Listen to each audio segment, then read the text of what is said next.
Saxlayırlar подвалда, 4 kişi məni öldürürlər, döyürlər. Меня на дыбы подвесивали, это тоже за ноги вверх головой там. İnsanın diridir ağzını nətər cıra bilərsən, dişlərin kömür nətər çəkə bilərsən, dırnağın o dərləri nətər yandıra bilərsən, deşik-deşik elə bilərsən. Torture in Azerbaijani prisons is widely known to be dire. And what we discovered is that these facilities actually benefit from millions of euros provided by European programs.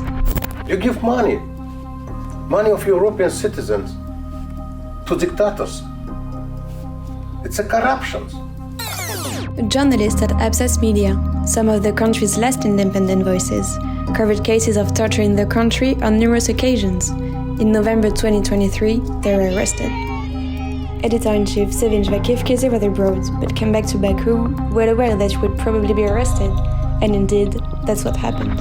Və bildirmək istəyirik ki, Ülvi Həsəninin həbsi birbaşa İlham Əliyevin sifarişidir.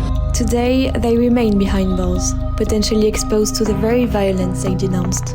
Və düşünməsinlər ki, tək-tək şəxsləri həbs etməklə bu araşdırmaları dayandıra bilərlər. Bu baş verməyəcək və biz onları məyus etməyə davam edəcəyik. They asked us to continue their investigations and shed light on the stories being deliberately silenced by the regime.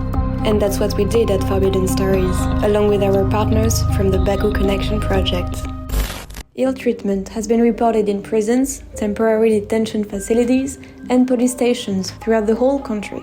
Leyla and Arif Yunus, both historians and human rights activists, have been arrested and subjected to torture. They now live in exile outside the country. Пытки – это система в Азербайджане против заключенных, против врагов, как Ильхам Алиев считает своих. Global institutions have published many reports detailing these abuses. Yet, torture is still orchestrated at the highest levels. Azerbaijan, one of 46 member states of the Council of Europe, benefits from development programs focusing on human rights and democracy. Since 2014, over 23 million euros have been allocated to such programs by European institutions, partly to improve detention conditions. Arif Mamadov used to be Azerbaijan's ambassador to the Council of Europe. Now he's speaking out. Part of these funds goes for the visits. They come, for example, from penitentiary, they visit, and they just go and they see and they say that, okay. And it is like theater. It's not real reform, it's not real intention to do something. Everybody has its role and everybody happy to play its role in the way it is scheduled. A particular program called Spera arranged Zoom meetings to train prison managers. Arif Yunus could hardly believe he was part of it. It's official. For example, this is you see, it's very interesting. Colony number 16.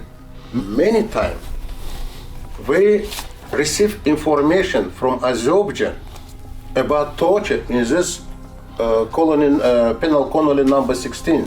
The proper use of these funds remains unclear, lacking transparency and control. The European Committee for the Prevention of Torture is expected to publish reports on the state of prisons regularly, but available reports only go up to 2018. Azerbaijan has blocked the last two reports. You know, this used to be Russia, rarely, sometimes Turkey, and so the Council of Europe becoming an ally of autocrats, being silent, being cowardish, not speaking out, not saying that white is white and black is black, is incredibly useful to autocrats. If you get democracies to whitewash your human rights violations, it's much easier for you to prepare for wars of aggression. On January 24, the Parliamentary Assembly decided to revoke the powers of the Azerbaijani delegation for failing to meet its obligations. The country claimed to have voluntarily left the assembly, but it still remains a member of the organization. Would you release political prisoners? We do not have political prisoners. Maybe you have, I don't know, but we do not have.